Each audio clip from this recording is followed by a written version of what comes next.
All right, let's dive right into this.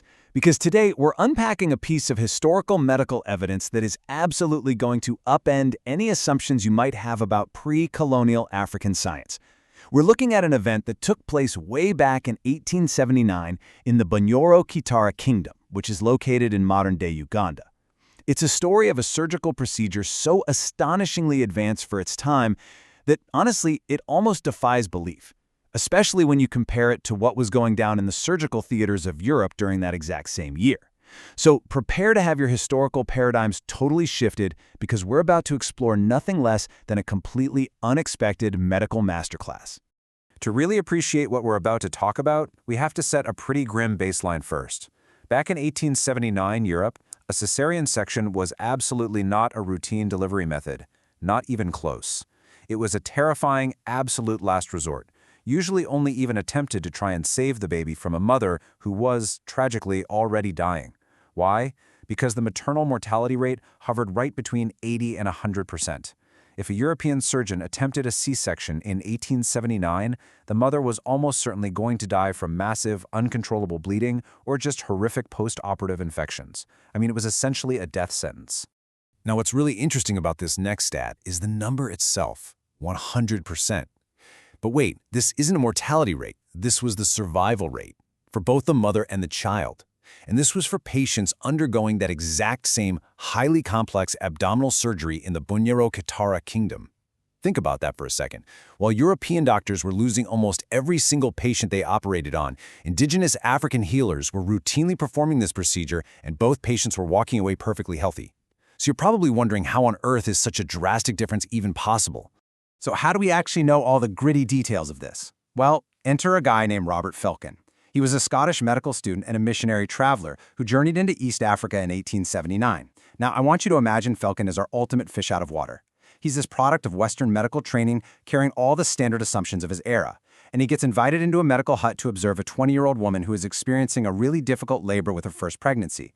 Falcon sits down, fully expecting to witness an impending tragedy, which, is quite the classic Victorian assumption. But instead, he gets a front row seat to a surgical genius that completely shattered his worldview. Let's actually walk through exactly what Falcon witnessed, step by step, because the medical protocol here is just, wow, it's simply stunning. First off, the mother is given a really large quantity of local banana wine to induce a state of semi-intoxication. It was an incredibly effective early anesthesia. But this second step is what's truly mind-blowing for 1879. The surgeon washes his own hands and the patient's abdomen with that same banana wine, using the alcohol as an antiseptic, and then follows it up with a water rinse. Remember, this is happening way before the medical establishment in Europe had universally accepted germ theory. Then, with just incredible confidence, the surgeon makes a highly practiced, swift vertical midline cut, going straight through the abdominal wall and right into the uterus. And this brilliantly illustrates their incredibly deep anatomical knowledge. Like we mentioned, one of the main reasons European women died during C-sections was blood loss. Well, the Bunyoro surgeons had already completely solved this. They practiced advanced hemostasis. Literally, the second the incision was made and amniotic fluid escaped, an assistant was standing right there with a red-hot iron rod. They immediately applied it to selectively cauterize the bleeding vessels in the abdominal wall. This wasn't chaotic at all. It was a highly coordinated surgical ballet that was purposefully designed to keep blood loss to an absolute minimum from the very first second. The pacing of the surgery was absolutely critical too. The team rapidly extracts the baby and hands it off to cut the cord. But watch what the lead surgeon does next. He immediately drops his knife and manually squeezes the mother's empty uterus. Now, if you know anything about modern obstetrics, you know exactly why this is done. Squeezing the uterus actually forces the muscle to contract, which effectively neutralizes the massive risk of a fatal postpartum hemorrhage. Once that massive bleeding risk is totally managed, he just calmly clears out the blood clots and removes the placenta. Okay, now we arrive at a moment of sheer, high-stakes medical drama, and it's a technique that literally left Falcon speechless. Before closing the patient up, the surgical team performs what we'll call the drainage turn. They take a porous grass mat, place it over her open abdominal wound, and they actually gently roll the woman over. Why? To allow all the internal amniotic and surgical fluids to safely drain out of the abdominal cavity. I mean, this is a highly specific, purposefully designed maneuver to prevent internal sepsis, specifically a really deadly condition called peritonitis. They knew that pooling fluids meant internal infection, so they physically drained her before even thinking about stitching her up. And closing the wound, it wasn't just some simple, basic stitch. It was a multi-layered, highly advanced physical barrier. The edges of the abdominal wall were actually pinned together using 7 highly polished, sterile iron spikes, and then bound really tightly with bar cloth string. After that, they thickly plastered a specialized paste made from chewed medicinal roots right over the wound, covered the whole thing with a warm banana leaf, and bandaged it firmly. Guys, this isn't folk magic. This is a calculated, multi-step aseptic dressing perfectly designed to create an airtight seal and completely ward off post-op infection. So the crucial point we have to focus on here is the recovery pace. Because this surgical success, it wasn't a fluke, it wasn't a stroke of luck, or a one-off miracle. It was a predictable, mastered outcome. Listen to this timeline Felkin documented. Just 2 hours after having her abdomen sliced open, the mother is comfortably breastfeeding her newborn baby. By day 3, the wound is cleanly healing with barely any pus, and the surgeon is already removing those iron pins. And by day 11, the wound is completely closed. No fever, stitches are gone, and both mother and child are radiantly healthy. It's just unbelievable. Now, you would logically think this groundbreaking discovery would be celebrated back in Europe, right? Yeah, think again. In 1884, Felkin returns home and eagerly publishes his meticulously documented findings in the very prestigious Edinburgh Medical Journal. And the reaction of the Western medical establishment is frankly tragic.